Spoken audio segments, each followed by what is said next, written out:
What's up, guys? We got a little break in the playoff action, right? Yeah, no, there's definitely a little break. I think it's only a day. So we're going to do something a little differently.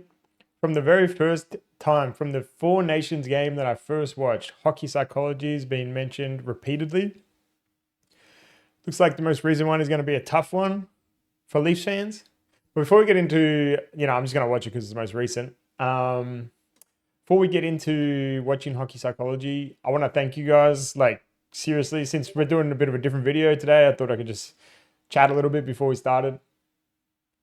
I've said it before in comments and stuff, but if you guys don't know, like, thank you so much to hockey fans, Canadians especially. Y'all are so nice for welcoming me to like the sport and getting me so into it. And I was actually thinking about it yesterday, like, it's one thing to watch highlights, which, unfortunately at the moment is all the time I have. I'm really dedicated to the rest of the stuff I'm working on. And I enjoy this so much that as hard as I work on everything else, I've made sure that I fit this in. This reactions, especially to the hockey stuff. I've done as much as I possibly can with what I'm doing with other things. Anyway, it's one thing to watch highlights, but I really value the comments and the extra coloring you guys put onto it. You guys have noticed that, all the highlights that aren't Leafs jelly leave a lot to be desired in terms of they don't show injuries, they don't show key moments, they don't show all this stuff. But you guys are filling that in for me while the only time I have is highlight time. You guys are letting me know. For example, yesterday when we watched the handshake after the Leafs Panthers series, and they had the moment between Bobrovsky and Stolarz. To me, I'm thinking, okay, that's a sign of respect to my opposition in that position. I understand. I'm a goalie, he's a goalie. A little bit of extra respect. You guys let me know, okay, Stolarz was Bobrovsky's backup last year. Lots of things like this that you don't get, and I wouldn't be able to get without you guys leading me the way. And that's what leads into it. Like, from the beginning, you being so welcoming and then letting me know on this history that I can't possibly know as a new fan. It makes the game so much better. So I really value you guys giving me that time.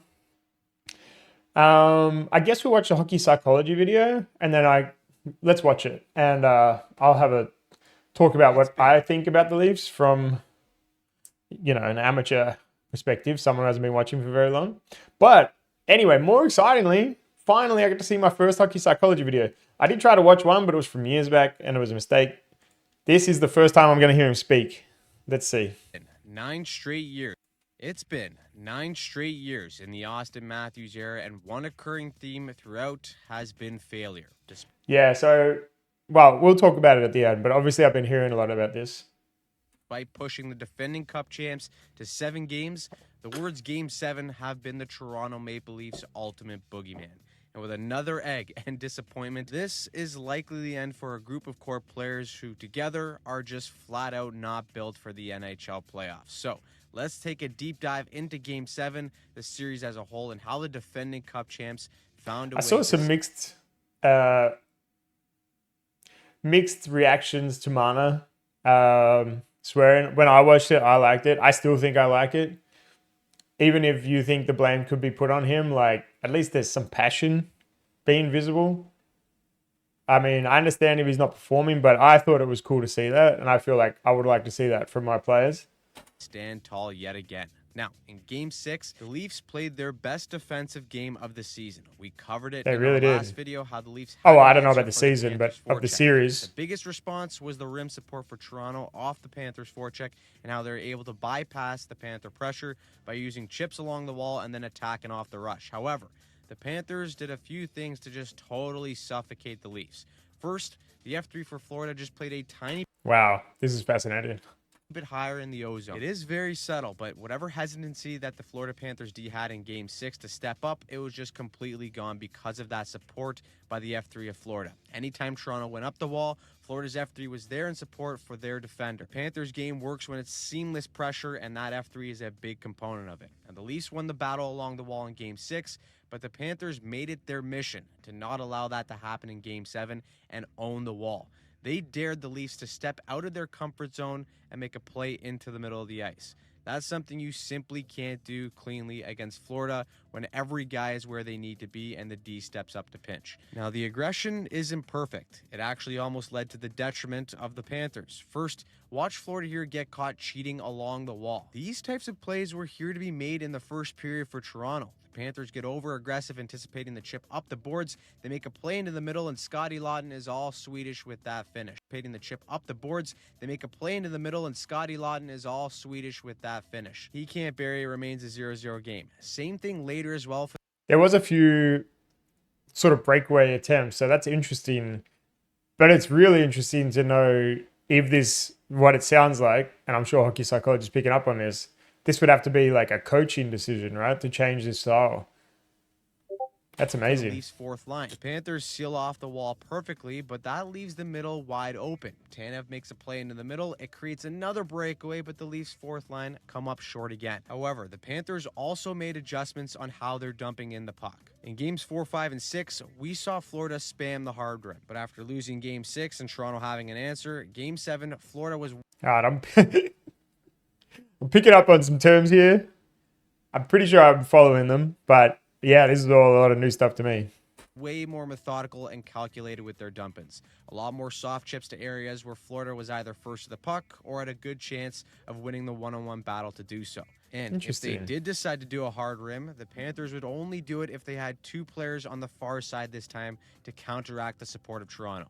One man to pressure the D on the pickup and another to pressure the support. That way, Toronto can't use the same dummy plays or chip plays they used in Game 6 that worked, as Florida would have someone directly in their face. Everywhere you look, the Leafs were just running into a wall. Now, for how aggressive Florida is, it's actually Toronto who gets burned with their aggression first. As this play heads up ice, peaks Seth Jones activating up the ice, so now Florida has numbers. They go up the wall. Riley pinches to not give Rodriguez the red line, but he chips it by to advance the puck, and now the Panthers have an odd man look. Carlo doesn't think Marner's going to get back in time to cover his man, so he treats it as a 2-on-1, takes away the pass the entire time, and at this point, Marner and Carlo don't communicate. They basically got double coverage on the pass. Seth Jones has enough time to sit down, watch the Lord of the Rings trilogy, and with all this space, he makes no mistake. Now you're chasing the game against Florida, and that's fascinating. Pass, and it's second time to advance the puck, and now the Panthers have an odd man look. Carlo doesn't think Marner's going to get back in time to cover his man, so he treats it as a 2-on-1, takes away the pass the entire time. And Marner kind of did, didn't he? Pass, Seth Jones take. Now you're chasing the game against Florida, and that's pretty much a losing recipe. Not to mention, the Panthers were forced the Leafs into making brutal dumping plays that often landed on the stick of Bobrovsky. Like Florida, the Leafs rely on their forecheck to create offense, but they kept playing the puck either directly to Bobrovsky, and in turn, it allowed Florida to quickly counter. Goal number 2 is all that, as Bob plays it quickly up for the controlled entry for Florida. Panthers go low to high, missed assignments for Toronto, and Lundell is left like Kevin McAllister, all home alone. Florida knew just how much Toronto wanted to use the wall. All right, Joe didn't tell me Hockey Psychology was funny. Also, even when Tavares here gets a tiny bit of space, he goes for the bank play. But look at how aggressive Jones is on the wall versus Nylander. Just out of a cannon, out-muscles him, creates a turnover. It's 3-0 just like that, and the wheels are falling completely off. At this point, it is 3-0. Mitch Marner's telling everyone to wake up. Kind of ironic, but hey, Leafs hockey is all about how you can let down the fans one last time. Kind of ironic. Okay, so Marner's competent. All right. Ironic, but hey, Leafs hockey is all about how you can let down the fans one last time. So, of course, at the start of the third, they score an early goal to make it 3-1, only to have Florida come back and just say, enough of that, kids. We're done here. The Panthers, just with a perfect response shift from the Marchand line. Instead of the hard rim that we see, it's another intelligent chip to the far corner. By the end of the game, these 50-50 battles turned into more like 90-10 battles. The Panthers were winning every loose puck. They do what they can. They trap the wall again, and Luosterainen becomes Tippy Longstocking. Sorry, no bread much. This game is over. Once again, we have 3 certainties in life: death, taxes, and the Leafs losing in Game 7 without fail, ladies and gentlemen. Things were getting ugly near the end of the game, too. Fans are booing the team, chucking the beer on jerseys the ice, thrown in. jerseys being tossed. Clock winds down. Florida doesn't even celebrate, and the building is half empty. Okay, they're being pretty brutal. This is likely the end of a very, very disappointing era in Toronto Maple Leafs history. Mitch Marner was visibly emotional at the end of the game. His contract is up, and the love-hate relationship with the fan base has probably reached its tipping point for both parties. He didn't want to comment on his future as a Leaf after the game, but a lot of past tense in his statements, so probably a see you later special for him. John Tavares, the man who left the island 7 years ago, also has no contract, but he said he'd like to stay. Heard that one before. Either way, it looks like big changes are coming to the organization. So their contracts are this team running has up. pushed its fans to the brink of insanity for how things have panned out. 9 years. Well, New York's still got a couple on them. Playoff series wins, countless Game 7 losses, along with the core four turning into the snore four in the biggest games. The coach thinks the problem is between the years for the Leafs, but in this series in particular, I think they just got outclassed. The Florida Panthers are dogs, but in this series in particular, I mean, surely there is value to that. I mean, you get outclassed from your mindset anyway. I think they just got outclassed. The Florida Panthers are dogs. Their execution and adjustments were top-notch in this series. They came ready to play in Game 7, and Brad Marchand is actually now just the sole owner of the Toronto Maple Leafs. 3 points in Game 7, 8 points in this series, and 5-0 all-time in Game 7s against the Leafs, and just the ultimate troll, too. Yeah, I heard about that in the comments, that was part of the Bruins team that stopped the Leafs earlier in the mid-2010s or whatever it was. He said that Leaf fans unnecessarily beat they just beat the pressure into this team. Beat the pressure into their team. Paul Maurice reiterated something similar as well, saying that the Leafs actually don't deserve so much closer than you think, but you're going to kill those guys and they don't deserve it.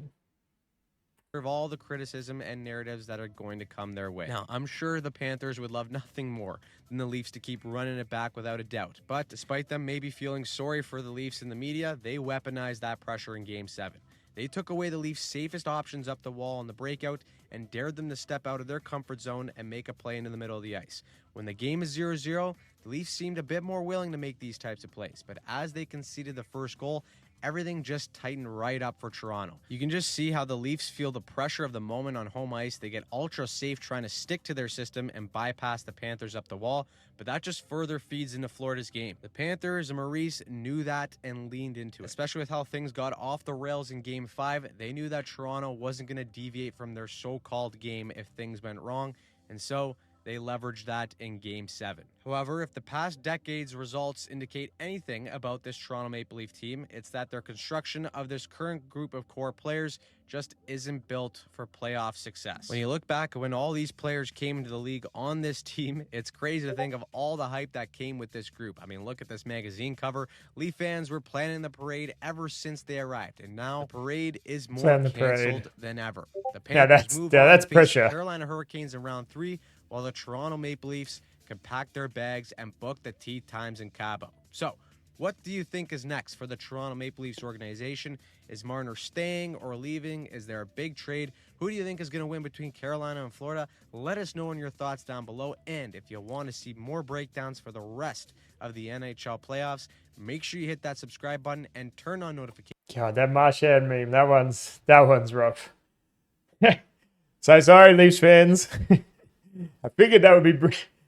that was pretty brutal, but I mean, I'm sure you're used to hearing it. So that's my first ever hockey psychology video. Very in-depth. And again, because of the way that I'm, I've only watched one full game, maybe 2 full games. So it's a lot of stuff that I'm not picking up on, obviously. But really interested. Definitely got to watch a few more of those so that I'm assimilating in what he's saying. I can kind of see what he's saying. Kind of, but it's still confusing to me. But I get it. I get what they tried to do. And also, especially when he pointed out that they were doing a decent job, but then once the scoreboard pressure got on top of them, then they tightened up. So, yeah, that was just a nightmare end of the playoff run. It's one thing that I've found really interesting, thinking about teams that didn't even make the playoffs. Would you rather be in that position? But honestly, for me, I feel like it's weird. Obviously, going to Game 7 is a better progression. But I feel like it would be better for the team if it ended at Game 6, on a close one or something. Because that Game 7 was just a nightmare. Didn't the only other thing I've thought about, and this is again, I fully understand my position as an outsider and a rookie with watching, but it does seem like an interesting tactic. Look, I watched Steve Dangle's video as people were recommending, and I thought he did one thing really good, which was which was showing, his reaction to all of the other years that they've gone out from the playoffs, and that really hammered home